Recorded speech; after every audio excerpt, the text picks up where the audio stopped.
Assalamualaikum warahmatullahi wabarakatuh. Perkenalkan, kami dari kelompok 2. Nama saya Salsabila Azhara Putri Wijaya. Dan saya Aira Putri Bastian. Dan hari ini kami akan mempresentasikan pelajaran PLH yang berjudul Petualangan Sumber Daya Alam. Nah, di sini ada si Riko. Riko itu adalah si kakak tua hijau. Nah, halo penjajah muda, aku Riko, si kakak tua hijau. Ayo berpetualang bersama, mempelajari keajaiban sumber daya alam di bumi kita. Apa itu sumber daya alam? Sumber daya alam, yaitu yang bisa disingkat adalah SDA, adalah segala sesuatu yang berasal dari alam dan dapat dimanfaatkan oleh manusia untuk memenuhi kebutuhan hidupnya. SDA meliputi tanah, air, udara, tumbuhan, hewan, dan bahan tambang. Seperti yang bisa kita lihat, SDA terbarukan yaitu ada yang dapat diperbaharui dalam waktu singkat. Contoh, air, udara, tumbuhan, hewan, dan sinar matahari. Dan SDA yang tak terbarukan yaitu butuh waktu jutaan tahun untuk terbentuk. Contohnya, minyak bumi, gas alam, batu bara, dan mineral. Tujuan pembelajaran kita hari ini yang pertama, memahami pengertian dan jenis-jenis sumber daya alam. Yang kedua, menjelaskan ciri khusus tumbuhan dan hewan. Dan yang ketiga, mengidentifikasi SDA tak terbarukan dan manfaatnya. Yang keempat, menerapkan cara menghemat dan melestarikan SDA.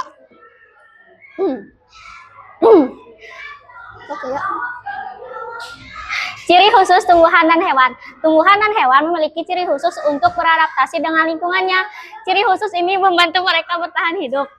Kaktus, batang tebal menyimpan air, daun menjadi duri untuk mengurangi penguapan, akar panjang mencari air. Dan hewannya, bunglon mengubah warna, tubuh kamuflase, lidah panjang untuk menangkap mangsa, mata bergerak terpisah.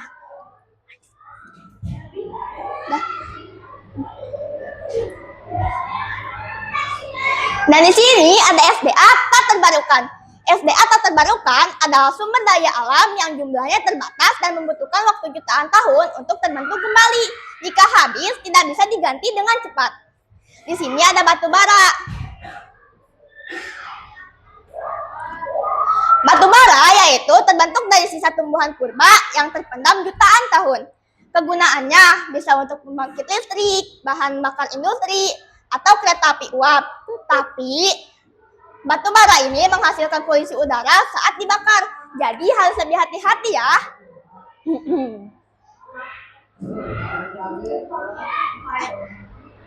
Dan di sini ada minyak bumi yang terbentuk dari organisme laut yang mati dan terkubur jutaan tahun.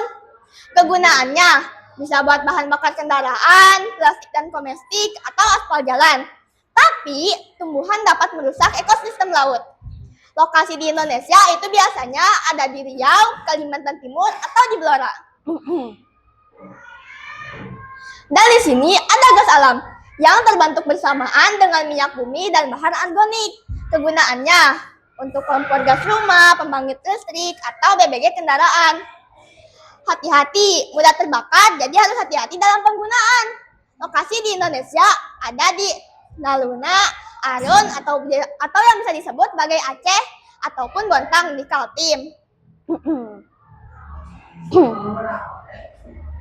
Penghematan dan pelestarian SDA. Karena SDA tak terbarukan terbatas, kita harus bijak menggunakannya. Yuk jadi pahlawan lingkungan dengan melakukan aksi nyata. Aksi penghematan, klik yang sudah kamu lakukan, mematikan lampu saat tidak digunakan, mencabut charger yang tidak dipakai, membawa tas belanja sendiri, berjalan kaki atau bersepeda, mendaur ulang sampah, atau menggunakan AC secukupnya. Klik we lah. Energi alternatif. Energi surya dari sinar matahari, energi angin dari kincir angin, energi air dari bendungan, energi panas bumi dari dalam bumi. 3R untuk lingkungan. 3R untuk lingkungan. Di sini ada reduce yang bisa untuk mengurangi penggunaan, ataupun reuse yang digunakan kembali, atau recycle yang bisa didaur ulang.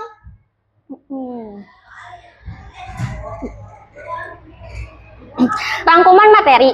Pengertian SDA, Sumber daya alam adalah segala sesuatu dari alam yang dapat dimanfaatkan manusia.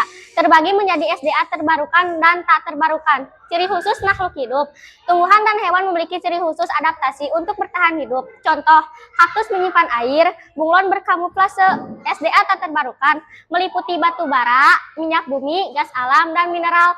Terbentuk jutaan tahun dan jumlahnya tak terbatas. Pelestarian SDA dilakukan dengan penghematan energi, menggunakan energi alternatif, dan menggunakan prinsip 3R, yaitu reduce, recycle.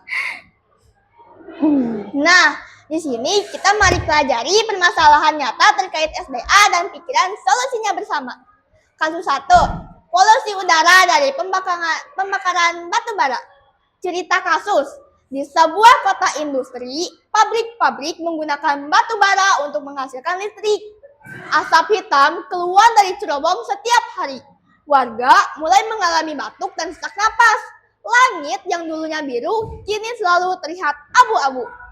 Nah, pertanyaan diskusinya, apa dampak negatif dari pembakaran batu bara? Yang kedua, energi alternatif apa yang bisa digantikan batu bara, yang bisa menggantikan batu bara? Dan yang ketiga, apa yang bisa kamu lakukan untuk mengurangi penggunaan listrik? Solusi yang bisa dilakukan, yang pertama, beralih ke energi surya atau angin. Yang kedua, menghemat penggunaan listrik. Dan yang ketiga, menanam pohon untuk menyerap polusi. Kasus 2, tumpahan minyak di laut. Cerita kasus. Sebuah kapal tanker mengalami kecelakaan dan menumpahkan minyak ke laut air. Laut berubah menjadi warna hitam. Ikan-ikan mati. Burung laut tidak bisa terbang karena bulunya lengket. Nelayan tidak bisa mencari ikan selama berbulan-bulan. Pertanyaan diskusinya. Yang pertama, siapa saja yang terkena dampak tumpahan minyak? Dan yang kedua, mengapa minyak bumi berbahaya bagi makhluk hidup? Dan yang ketiga, bagaimana cara membersihkan tumpahan minyak? Solusi yang bisa dilakukan, peraturan ketat untuk kapal tanker. Dan yang kedua, teknologi pencegahan tumpahan. Yang ketiga, mengurangi ketergantungan pada minyak bumi. Kasus yang ketiga, penambangan ilegal di hutan. Cerita kasus, di sebuah desa, orang-orang menambang emas secara ilegal di dalam hutan. Pohon-pohon ditebang, tanah digali dalam-dalam. Sungai menjadi keruh karena lumpur. Hewan-hewan kehilangan rumahnya. Beberapa bulan kemudian, terjadi tanah longsor yang merusak rumah warga. Nah, pertanyaan diskusinya, apa saja kerusakan yang menyebabkan penambangan ilegal? Dan yang kedua, mengapa hutan penting bagi kehidupan? Dan yang ketiga, bagaimana seharusnya penambangan dilakukan dengan benar? Nah, solusi yang bisa dilakukan, yang pertama, penambangan dengan izin dan aturan. Yang kedua, reklamasi lahan setelah penambangan. Dan yang ketiga, penegakan hukum terhadap penambang ilegal.